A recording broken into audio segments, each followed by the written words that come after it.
Welcome. And today is a very special and a historical day for me. Why? Because it's the launch of our new show, From Fear to Fearless. This show's idea has been in my mind for a very long time because I want to make fear normal. This show is all about sharing stories of ordinary people who have done and continue to do extraordinary things in spite of their fear. Fear is a normal part of growth and change, but for many of us, especially for children, fear becomes a factor and we have hard time pushing past our fear. Our mission for this show is to share stories of others who have pushed past their fear and done some amazing things. This show is for parents, grandparents, aunts, uncles, or anyone who works with children or other parents. I hope the stories we share will ignite and inspire you to share it with kids in your life. I hope these stories will influence and impact their relationship with fear. I hope these conversations will excite kids and parents to take action even if fear is present. In case you missed this live show, you can listen to our podcast or watch it at fearlesslearners.live. Now, let me introduce you to our first guest to the show, no other than Dr. Gina Riley. Dr. Gina Riley is a PhD, is an educational psychologist, clinical professor, and program director of adolescent special education program at Hunter College. Dr. Riley is a seasoned academic with many years of teaching, research, and supervisory experience within the fields of special education, psychology, school psychology, and mental health counseling. In addition, Dr. Riley has over 25 years experience in the field of online, hybrid, and high flex teaching and learning. She is known internationally for her work in the field of homeschooling, unschooling, and self directed, intrinsically motivated learning. Her books include Unschooling, Exploring Beyond, Learning Beyond the Classroom. Let me say that again: Unschooling, Exploring Learning Beyond the Classroom, and the Homeschooling Starter Guide. Welcome. I'm so excited to have you as our first guest to the show. Thank you so much. Congratulations on your first episode. I'm so excited for you. Thank you. Thank you so much. This is a show that is all about showcasing people like yourself who have done things despite fear and went from fear to fearless. Now, fear is not a factor for you now, but when you were a 20-year-old single mother, when you decided to do things differently to go from attachment parenting to unschooling, this was definitely was going to stir some varied opinions from your friends, neighbors, and even family. So tell me, why did you want it to go against the norm? Sure. So, first of all, I think I'm still afraid, and I actually don't think that fear is a bad thing, right? I think fear can always propel you into something new. I always tell my students, like before a first class, I'm always afraid. I've done this forever, like I've taught forever, and I am always afraid.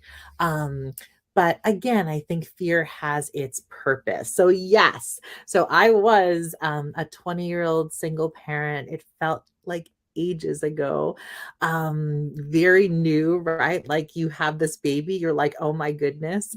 I chose to attachment parent my child, which was different than other people in this world. And then it was very different, right? I would have my child on my back, or I'd have my child in the snuggly. And, now it's very, very normal. And in 1996, it totally wasn't. So people were definitely questioning choices in terms of the way that I parented, as well as the schooling choice that I made for my child. So later on, when my child was about to enter kindergarten and everyone was so excited about the bus coming and him climbing on the bus for the first time to go to kindergarten, I chose to homeschool my child. And what we really did was unschool. I just saw his curiosity and his intrinsic motivation shining through. And I didn't want to ruin it at that time by sending him to school, which was just not a great fit for him, right? I'm never like anti school.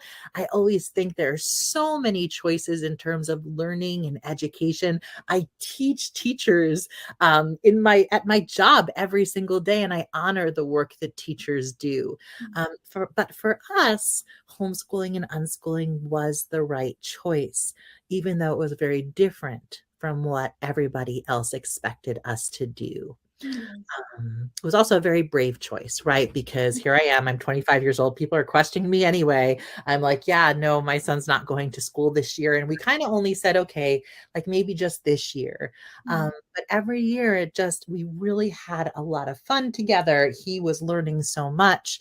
There was really no reason to stop. And so we didn't. It was a choice every single year. Like I would ask him, hey, like, do you want to go to school? Do you want to do this? Do you want? And he would choose homeschooling and unschooling every time. So we stayed with the choice. I was afraid every year. There was a ton of fear. His first day of school was his first day of college, if you can believe that. There was a ton of fear there, but again, he was fine. Like everything was fine. Um, and so I wanna touch on something very important you said when you started talking about this. It's about you did it with fear. Isn't that the truth, right? I do everything with fear. I tend to be a fearful, anxious person. I might not show it on the outside, but I'm certainly that on the inside. I care deeply about other people's perspectives and opinions. I'm always scared of going against the grain. And then if you look at the trajectory of my life, it doesn't seem that way because I've always made these very alternative decisions. Yes. But yeah, every time I was afraid and I pulled through and got the courage to just move forward in what my heart and my soul believed. And it worked out well. I'm so thrilled that it worked out well. Yes, amazing. I know your son is doing really well. So that was the great choice for him, right? It's always what fits your child. Everyone's Exactly. different, right? Exactly. So let's go back to you being this 20-year-old mom, going through this, thinking and when did this fear start happening? Like, how did it start? Yeah, so I mean, raising a child in and of itself, I think takes great bravery and courage, right? And raising a child alone takes great bravery and courage. And so it was just a matter of making the choices that were right for him at the time before he could make choices for himself. And then when he could make choices for himself, really centering him in decisions and discussions, which I think in and of itself is a brave decision. So many times as parents, it's so much easier for us to make decisions for our kids. But when we include our kids in those decisions, there's a different outcome, right? Like there's another person's opinion to be respected and thought about and talked with. So, yeah, I mean, it has been a journey of fear, but also great courage and decisions and choices. And I love that how you said you included him. Yes, always. Yes. I mean, I think as soon as he could talk and verbalize, and probably even before, it was him and I against the world, right? Like we had to do what we had to do to survive. And I always wanted him to have a voice and a say in that. Because after all, that's his life, right? Like it's not only my life and our life, but it's also his life. And I think even through adolescence, right, it was really important for me to remember that. So when we would have these discussions about things and I'd be like, oh, right. It was really important for me to remember that he is making choices for his life, and that the more decisions and choices he makes, the better he gets at them. And I could say, like, now he's an editor. He works for a Mhm. company in New York City. I mean, he's like a business person, right? He owns his own music education business. He makes really great choices and decisions. He's just an excellent human being. And I hope it's because he got practice with that right early on. Of course, yeah, we need that's where you practice, where it's safe with Yeah. your parents, right? So I Yeah. want to touch on what was that exact fear you had when you did say, okay, let me do this. I'm not going to put him on a bus. My Yeah. son I is well home. What was the fear? Like, what was the coming up for you? Yeah, for me, I mean, I literally thought, like, if I didn't do this well, people were gonna take my child away from me. Mm. Um, Again, you have a single mother, right? Let me I'll set the stage. You have a single mother, right? At the time, I just had gotten my bachelor's. I was working on my master's when he was 5. And now all of a sudden, I'm making this very untraditional decision to not send him to school. And I think it was okay the first year because kindergarten is not mandated in New York State. And everyone was like, well, he's little, they thought I would just grow out of it, or that he would be like, yeah, I want to go on that bus. And then first grade came and second grade came, and we kept making that decision together, right? That, like, oh, yeah, we can do another type. So I think there was fear of someone taking away my child and thinking that there was some sort of like educational neglect going on, even though I knew that there was, like, we were learning every day, right? And I was learning with him and we were growing, but I was scared. I was really scared. Mhm. Um, and then the second thing is, right, we always talk about time, career, and income effects when we talk about both single parenting and homeschooling. Listen, I was a single mother homeschooling. I had to make a living. I had to do something where I could stay home. Actually, online education in 1999 existed. So I actually did a ton of online teaching in 1999 when no one knew, right? It was a thing. And so that's how we sustained ourselves while I was also getting my master's. So there was that, fear that I wasn't making the decisions that I should as a parent, but there was also the fear of financial decisions. There was also that fear of making a decision that was not great for him as a person, making a poor parenting decision. Um, I sometimes call our time unschooling a great educational experiment, and it really was, right? But it turned out really, really well again. Um, and I'm really proud of that time. It was probably the best time in my whole life, right? Like, I commonly, like, when we talk together now, it was like, oh, remember when we just used to literally play Legos all day? And remember when we, used to just hike and think we were going to do the Appalachian Trail? So it's those memories that really sustain me and know that I made the right choice, and gives me Mhm. courage to do things in my professional life that maybe I wouldn't have done. Yeah, beautiful, beautiful. Thank you. But since then, you have overcome all of the fear that surrounded it, right? You have, as you told us, your son is doing amazing and you found him the best environment that worked for him and for yourself. So, how are you helping others overcome now? So my hope is, right, I have a very unique position. For the majority of my day, I teach New York City school teachers. I really believe in public education. I really believe in my teachers. I love the students in my program so, so much, and I want the best program for them. On the other side, I do a lot of research on homeschooling and unschooling and self-directed learning. And I think in that sense, right, um, my first hope is that I help people through that research. I help to legitimize choices that maybe they're scared to make, right? A lot of people are saying, the more research, the less fear we feel about homeschooling and unschooling and self-directed learning. And so my whole research trajectory is just to put out that research to help others.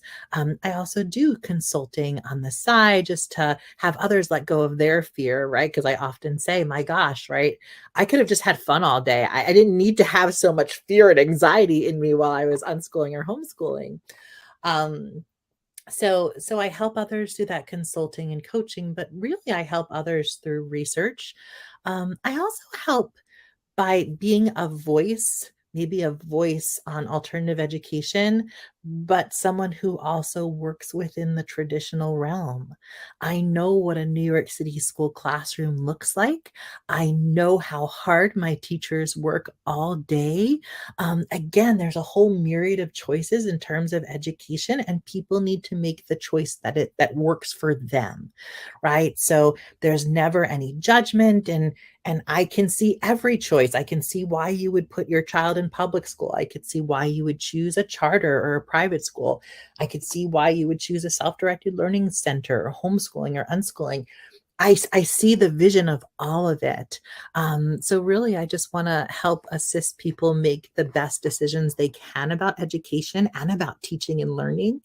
And I also want to really focus on having students and having my teachers, my students, right, Mhm. focus on intrinsic motivation in learning because they love it and because they're passionate about it and because they want to, right, and not learning for the grade or the assessment or the money, right, just doing it because they want to and they love it. So I hope I'm a voice in that aspect as well. Yeah, awesome. And I want to touch on the book you wrote for, homeschooling starter guide. That was a book you wrote since the pandemic. We know that the numbers of homeschoolers have gone up. So you put that book right on that timeline to help others. So you always know how it feels like, right? Because you've gone through with your son, right? Yeah, I mean, it's so funny. I wasn't expecting Unschooling, Exploring Learning Beyond the Classroom or the Homeschooling Starter Guide to come out during the pandemic. In both books, I wrote them before the pandemic, right? So I just happened to be lucky in terms of the time that they came out. It was always on my list, right, to write a book. I'm so proud of Unschooling, Exploring Learning Beyond the Classroom. It was my first book. It's something I'm really passionate about. I got to talk about my research like it was a dream. It was the best thing ever, even though it's an academic book and no one reads academic books, and I know that, right? The second book, The Homeschooling Starter Guide, was a dream as well. Like when I was homeschooling as a young mother, I wrote the book I needed, right? So I always wanted to write a book about homeschooling. The opportunity kind of fell on my lap. I was so excited to do it. It was a different kind of writing for me. It was definitely more mainstream and mass published writing. But again, I'm so pleased how it turned out. And I'm thrilled about Carla Ricci and I's Self-Determined Learning, The Joys of Self-Determined Learning, which people can get. It's super accessible. It's like 99 cents on Kindle. But Beautiful. people can read the essays of amazing people who really focus on intrinsic motivation and learning, whether it's in a homeschool or a school or a self-directed learning center. There are some beautiful stories in that book. Amazing, amazing. Yeah, that was lucky. You Yeah, book. so yeah. People were like, how did that happen? Right. And I was like, no, it was total, right? Total happenstance. It was not Yeah. planned that way. Beautifully done. So I want to ask you, one of the things that parents think is like they go from, because you have experience in all parts, like you just said, even if you want to put your child in a traditional school, it's okay if that works for them and for that child, right? So one of the things when we did our summit during the COVID 2020, you told me that there's a period between, whatever you want to do between taking the child out to taking them to unschooling or homeschooling. There's a period called deschooling, which was, I think, a lot of parents miss, right? Yeah, deschooling is such an interesting topic. I am writing and just finishing, actually, this week has been my writing week. And I am writing a study on unschooling students with disabilities. Mm. And one of the things that come up in every unschooling study I do, including this unschooling students with disabilities study, is this concept of deschooling, or parents and kids really having to get like ingrained thoughts about what school is and what they should be doing during the day out of their heads so that they can really choose and enter a learning environment that works for them. So usually de-schooling happens when someone moves their child from like a public school or a private school to a homeschool or a more self-directed learning center with more freedom. Because, self-directed, self-determined learning, there's a lot more autonomy there. There's a lot more freedom there. And it is an adjustment. School is amazing. If you like a schedule and you like to know like when your periods start and what you're studying when, and, if you like people telling you when to do this and that, I mean, school definitely has its purpose. If you love extrinsic rewards and need those grades, like that's important, right? And that's very important to some people. And then the other side or other choices are more self-directed. So deschooling is really the shift from a more formal public or private school to a more self-determined or self-directed learning environment. And it is a shift, and it takes time, and it takes space, and it takes rest, right? And so when you see your kid who was in school just hanging out on the sofa and maybe playing video games, or maybe just reading all day or drawing all day, and you're like, oh, I don't know if this is working, give it time. It does take time to adjust from one specific environment to another. And it takes us time as adults to take away those deeply ingrained thoughts we have about schooling and learning and achievement. Yeah. And that's the period of when the fear comes. Yep, And that is right. the fear period. Yes, you should you should write that one down, because that really is, the deschooling period is scary, Yeah. right?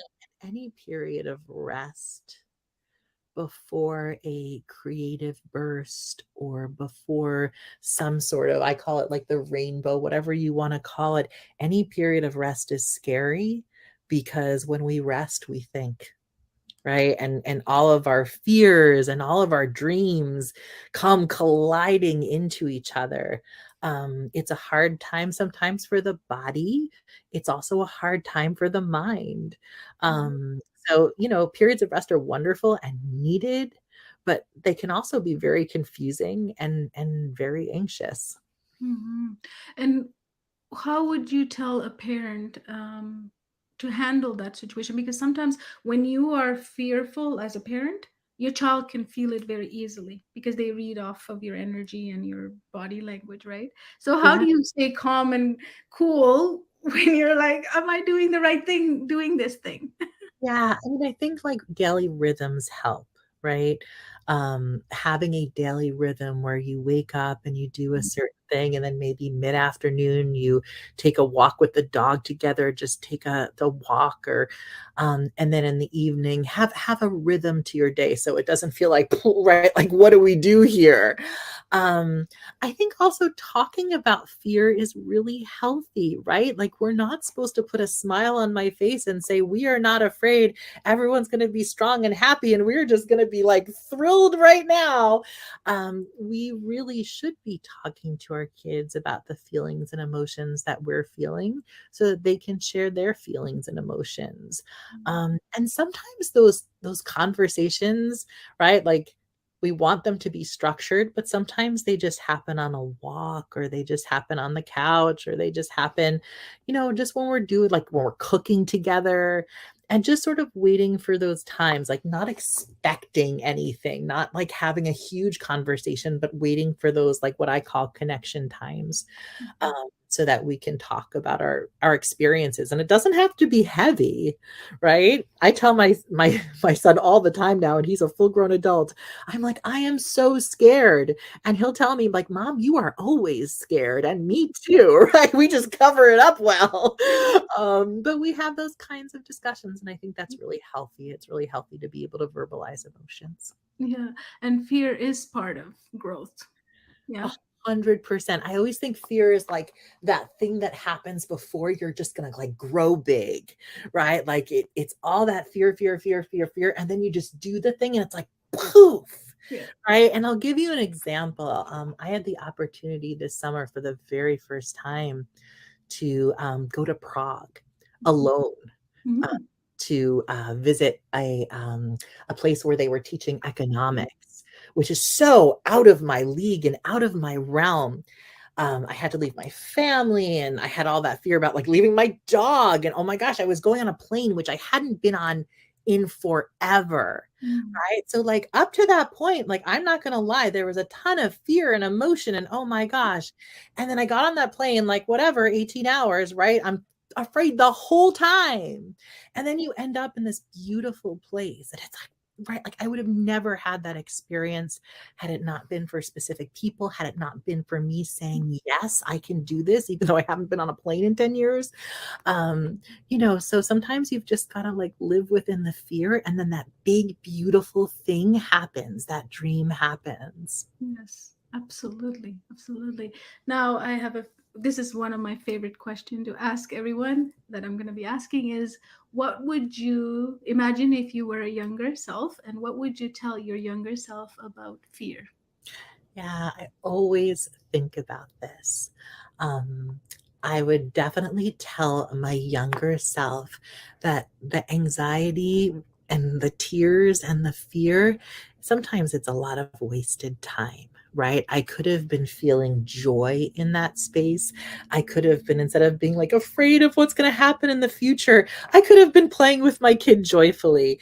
It was a big lesson in learning how to be in the present. And yes, fear and anxiety are a part of that. But also just really, sometimes the best antidote to anxiousness is like happiness, right? I think if there's like anxiousness and fear, and then on the other side, there's happiness, they can exist together. So I Mhm. wish that I spent more time not being afraid and being courageous than I spent in fear. That being said, again, fear is what makes the magic happen sometimes. Yeah, we need it. We need it. Yeah. I have a question for you. Is you talked about intrinsic motivation with student, which is one of your favorite sub topic. For parents who are listening, what do you mean by that? Sure. So intrinsic motivation is the joy and the energy and the excitement you feel when doing something you love. Mm, It is the opposite of extrinsic motivation, which would be doing something for the grade, for the money, because someone told us to, right? And when we talk about, or when I talk about intrinsic motivation, I always talk of it in terms of Dichi and Ryan's self-determination theory, which is a theory that defines intrinsic motivation. I also love the cognitive evaluation theory, which is like a sub theory of self determination theory. And that theory talks about ways that we, as teachers, as parents, can facilitate intrinsic motivation in others, mm, because we can't force it, right? We have to facilitate it. And we can do this by three things. And the first thing is competence, mm, creating a sense of competence in our environment, right? For me, for teachers, for parents, that might mean focusing on a child's strengths, um, giving that positive specific praise to a kid, right? And saying, oh my gosh, like your handwriting is so good. Again, I'm not saying good job, I'm saying look at that handwriting, that's amazing, mm, right? I often get this like pop praise is extrinsic, yeah, but positive specific praise is different, right? It's like way more intrinsic. And also by just providing experiences or facilitating experiences in which kids feel competence, Mm, in which they can say, I am good at this, right? And we know when a kid can say, I am good at this, whatever it is, that's the most amazing feeling in the world. And if they're good at that, then they can be good at other things too, right? So competence is really important. Um, mm, the second part of facilitation of intrinsic motivation is giving students a sense of autonomy or mm, a sense of freedom and choice. It's harder in a public school environment, not definitely not impossible, but harder, and more possible in more self-directed environments. But freedom and autonomy, like in a school, might mean utilizing choice texts or as a math teacher, right? Giving students like 10 questions and saying, choose five or choose three. mm, It might look like having students choose the way they do a final project. And then on the other side, in a more self-directed side, once we get used to those small feelings of choice and autonomy and freedom, we can make bigger choices about how we utilize our time, about what classes we might want to take or what we might want to learn from YouTube or Skillshare or wherever, right? mm, And then ultimate freedom is just sort of like this unschooling point of view where you kind of get to design your day just like adults get to design their days and their lives. So there's that freedom and autonomy perspective that's really important. mm, And then the last thing is relatedness, mm, right? The importance of having one person who mm. unconditionally loves and accepts you no matter what. And that's sometimes hard, right? It's easy to say, but it's really hard to unconditionally love and accept a person no matter what. No matter if you make mistakes, no matter if I think you made a stupid decision, no matter if, right, it gets scarier and scarier. But that relatedness is really important because it allows the person to feel like they can make their own intrinsically motivated decisions because someone will accept them no matter what decision they make, and that they have the freedom and choice to make that decision. Beautiful, beautiful. Grounding, grounding. We Yeah, all need it. very grounding. Thank you so much for that answer. That is so beautifully said. Gina, as always, I always have a beautiful conversation with you. You have so much to share. So thank you for being who you are and how you overcame your fear and sharing that wealth of knowledge with others. And I love always your passion and learning and helping parents. They need help. We're in a very important era of life where parenting is one of the hardest things because we're given things that our parents never dealt with. So thank you for being who you are. Thank you so much. And same to you. You do amazing things, and so much appreciation to what you give to the world, truly. Thank you. Thank you very much. So, to connect with Gina, you can visit her website at ginarileyphd.com. So, thank you, Gina, for being here. So, thank you, everyone, for tuning into our show today. We will go live every Wednesday at 11 a.m. PST. If you're interested in making learning easy for your child, please book a Clarity coaching call at fearlesslearners.com. Click the green button below this video. It'll take you directly to book a call with one of our certified learning success coaches. Until next time, see what's on the other side of fear. Let's ignite and inspire children to push past their fear and make fear not a factor for them.